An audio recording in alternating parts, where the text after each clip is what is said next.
Unti-unti na pong nagkakaroon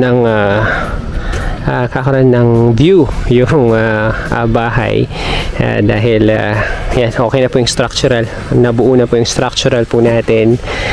Since pa-transition na sa roofing, makita po natin agad yung pinaka main door dito po siya, tapos meron po tayong porch dito. Yung porch po natin dito, open porch lang po siya para hindi po siya magmukhang masikip, hindi po natin siya lalagyan ng grills. So open porch lang po siya, tapos may stair po tayo.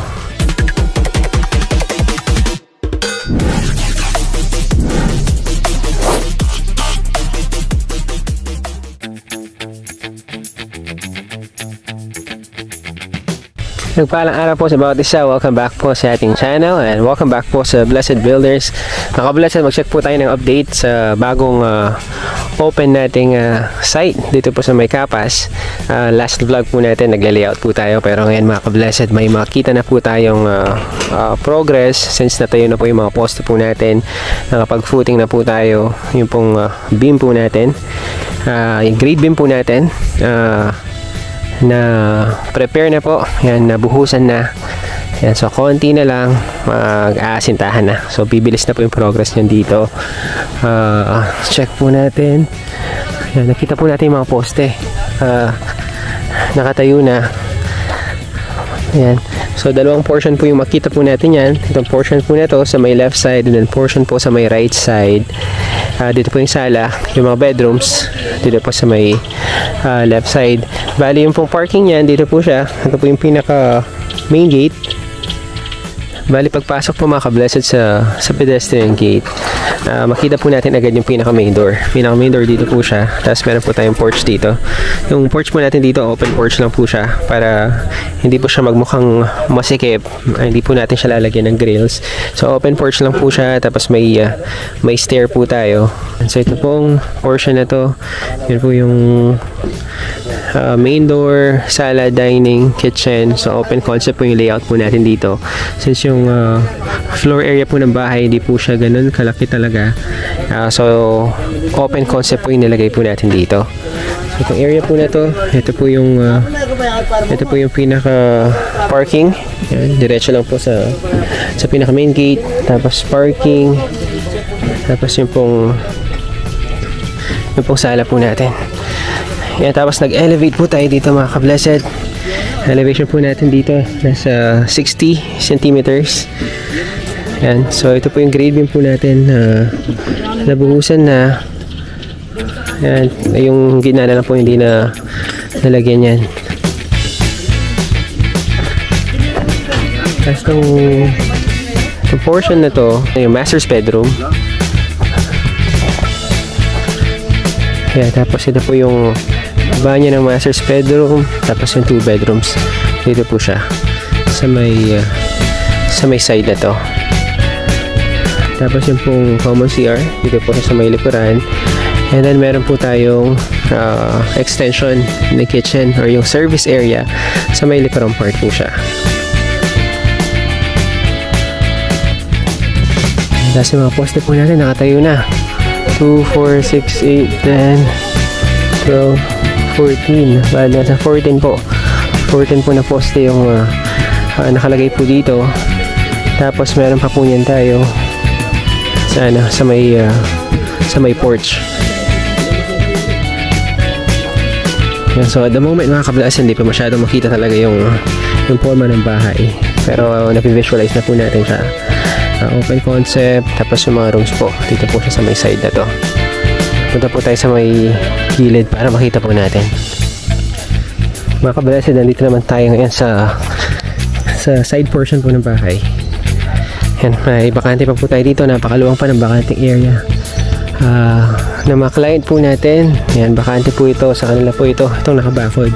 Tapos yung mga client po pala natin, si Sir James, tsaka po si Ma'am Helen. Yan, alam ko this week balik na po sila sa Saudi. Kaya kasama po yung mga kids po nila. Umuwi lang po talaga sila para ma-start po natin yung construction. Tapos once na tapos na po yung bahay, alam ko po may plan po silang umuwi ulit. Ayan, para po sa house blessing. Hindi pa po talaga sila magre-retired, pero pinagawa na po nila yung bahay nila kasi tumataas po talaga yung cost ng construction. Kasi a few years ago po nakausap ko na po sila, nagpaplano po silang magpagawa talaga ng bahay, and then after a few years dun po nagmaterialize yung pinapagawa po nila. Yan, tinuloy na po nila para yan po, may matuloy na po sila pag umuwi po sila ng Pilipinas. At saka yung po costing po ng house construction, tumataas po talaga siya halos every year. Kaya po pinatuloy na po nila yung pagpapagawa ng bahay nila. So konti na lang mga ka-blessed, ngayong week din po may makita na po tayong maasindahan yan sa bahay, kasi isang grille beam na lang yung kailangan nilang buksan yan, yung sa may gitna. Tapos after po noon, tuloy-tuloy po yung asintahan po natin. Mga ka-blessed, ngayon naman nandito po tayo sa pinaka likuran part po ng bahay. So 1.5 po yung setback po natin dito. Tapos yung area po na to, yan yung magiging service area po ng bahay. Bali dito po siya. Yan, itong area na to, ito po kasi yung backdoor niyan. Backdoor, so maglalagay po tayo ng lababo dito. Tapos ng lutuan. Yan, yung stove po niyan, pwede po sila maglagay ng stove dito para in case po magluluto po sila, like heavy cooking, yung nangangamoy na ulam or ano man yung niluluto nila na medyo maamoy, pwede po dito sa may likuran. Yan, napaka-importante po na magkaroon tayo na service area, since yung concept po ng layout natin is open concept. Kapag nagluluto po tayo sa loob, medyo nangangamoy talaga yung buong bahay. So importante po na meron po tayong service kitchen or yung auxiliary kitchen na nasa labas po ng bahay. So itong area po na to, gagawin nating service area, naka-cover din po yan, nakabubong para kahit umuulan, pwede po sila magluto dito. So ito po yung backdoor po natin, para makita nyo lang po yung flow. So backdoor, pagpasok po natin, itong area na to, yan po yung magiging common CR po natin. Common CR. Tapos pagpasok dito, ito po yung formal kitchen. Tapos maglalagay po tayo ng bar counter dito. Request po ng mga client po natin. So may bar counter po tayo dito, tapos dining, and then yung sala po natin. And tapos mga ka-blessed, dahil summer po, no, for the past few months, sobrang init, sobrang tigas ng lupa.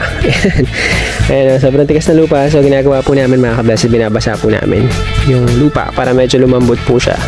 Ayan, gumagamit na po sila ng piko. Yan, para po mahukay po siya. Kagandahan naman po ng lupa dito ay sobrang tigas po siya. At least very solid, no? Very firm po yung tinatayuan po ng bahay. Yan, no? Parang kulang po. Yan, no? Parang bato na po yung pinagkukayan nila. Binabasa po muna ng tubig para lumambot.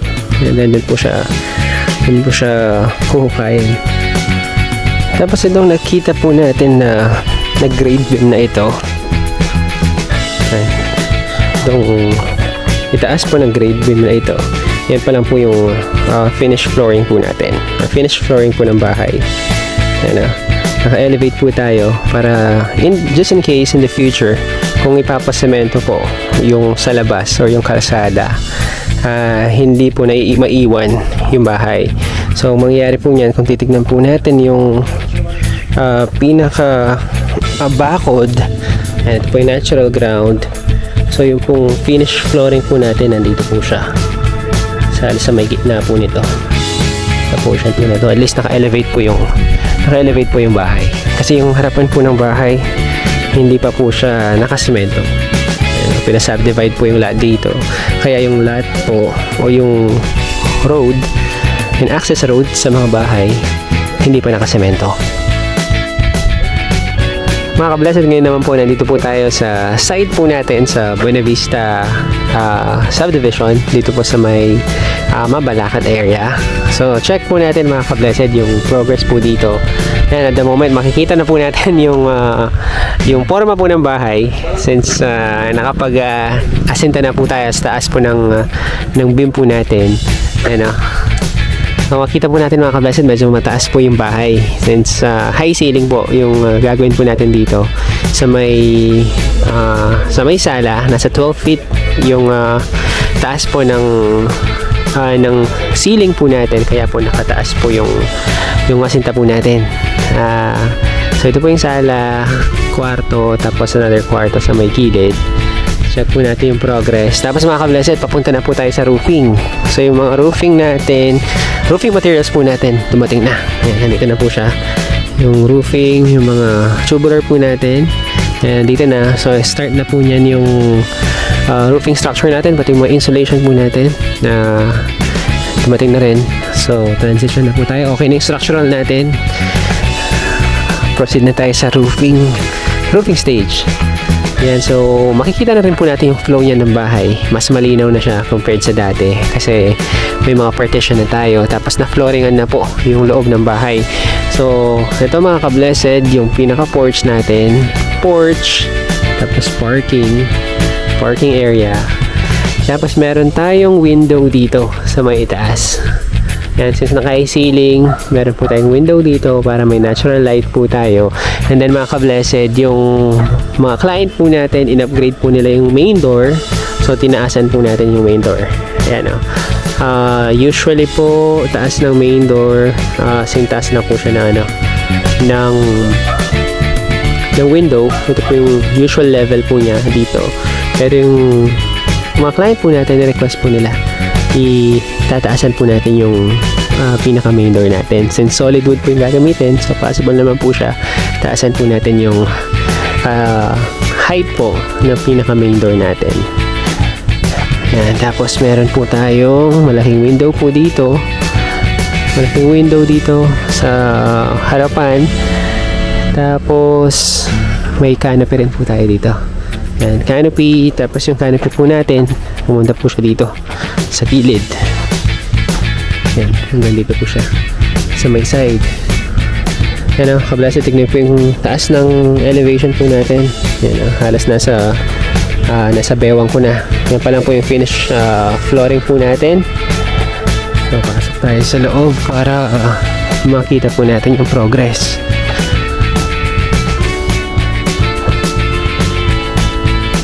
Ayan o, medyo lumuluwang ng tignan yung bahay niyan since na-flooringan na po. Yan, area po na to. Diyan po yung ano yan, yung sofa, letter L. And then ito po yung pinaka TV wall po natin. TV wall. Tapos sa area na to, dining area. Tapos meron po tayong center island dito. Center island, tapos pa letter L. Sa letter L po yung kitchen po natin. Tapos check po natin yung mga bedrooms natin. Yan, na rin, na flooring na rin po. And ito po yung first bedroom natin. Malaki po siya sa usual Filipino size na mga rooms. Usually po kasi nasa 3x3 yung standard size. Ito po nasa 4x4. 4 meters by 4 meters. Yung pong size po ng rooms natin. So nilakihan po natin, request po ng client natin. Pati po yung banyo. Yan, mas malaki po siya sa usual size ng mga common CR. Yan, pati po yung dito 4x4 din po siya. 4 meters by 4 meters din po yung size po niya. 2 bedrooms. Tapos ito po yung sa master's bedroom natin. So na flooring na rin po para makita po natin. Yan, so ito po yung master's bedroom po natin. Yan, so yung magiging TV wall po niyan is dito. Yan, ito po yung TV wall. Tapos dito po yung headboard niyan, yung pinaka bed. Tapos meron po tayong malaking window dito.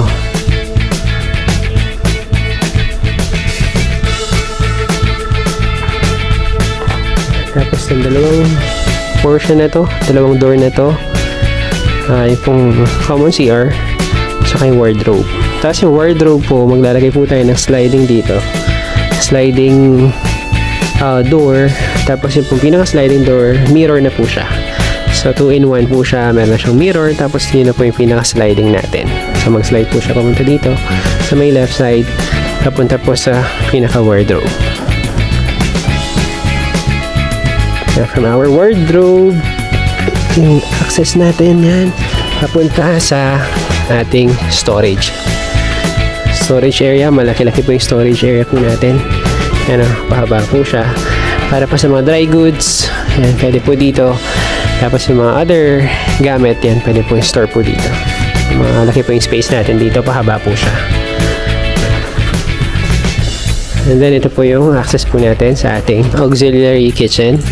Okay, tinatawag po natin dirty kitchen sa Pilipinas, yan, or service area. So ito pong area po na to, naka-semento yan, tapos may lababo tayo dito, tapos naka-covered din po siya. Covered po yung area na yan. Tapos ito pa po yung bakanting space natin dito sa area na to. So meron po tayong setback dito. Yan, 2 meters po yung setback po natin dito. Actually more than 2 meters po siya, since hindi po perfect rectangle yun dito. So maluwag po siya ng konti dito. And tapos may setback din po tayo dito na 2 meters sa gilid. Ito po yung property line natin. Ito po yung muhon. So yan, may setback po tayong 2 meters dito. So single detached po yung bahay. Naiikutan po natin siya. Yan, tapos ito po, nakita nyo na po dati. Meron po tayong outdoor bathroom. Yan, full size bathroom din po siya. Hindi nga lang ganun kaluwang talaga compared sa mga bathroom natin sa loob. Pero yan, meron po tayong lababo, tapos yung toilet, tapos may shower area po tayo. Tapos may mga open space na po tayo dito. Open space, tapos yung mga canopies natin. Yan naglagay na rin po tayo sa mga windows. Tapos mga kablas, yung mga canopies po natin, mas makapal po siya. Yan mas maganda po kasi yung makapal po yung mga canopies. Yung iba po kasi mas manipis. Mas maganda po tignan pag medyo makapal po yung mga canopy natin. Mas solid po siyang tignan. Yan, pati yung dito sa gilid. Yan, may mga canopies din po tayo. Yan, so yung elevation po natin, or elevation ng roof, yan, nakataas po yung sa may harapan. Kaya po taas tignan ng bahay kasi po mataas po yung elevation sa itaas, tapos pa-slope po siya papunta dito sa may likuran. Tapos ito po yung view po natin if nandito po tayo sa parking site. So ito po yung parking area. So yun po yung master's bedroom. Itong area na to, unti-unti na pong nagkakaroon ng view yung bahay. Dahil yan, okay na po yung structural, nabuo na po yung structural po natin since pa-transition na sa roofing. Mga kablasa din po muna yung mga update po natin sa mga sites po natin. Maraming salamat po for tuning in sa ating pong vlog ngayong araw. Mag-ingat po tayong lahat at pagpalain po tayo ng Panginoon.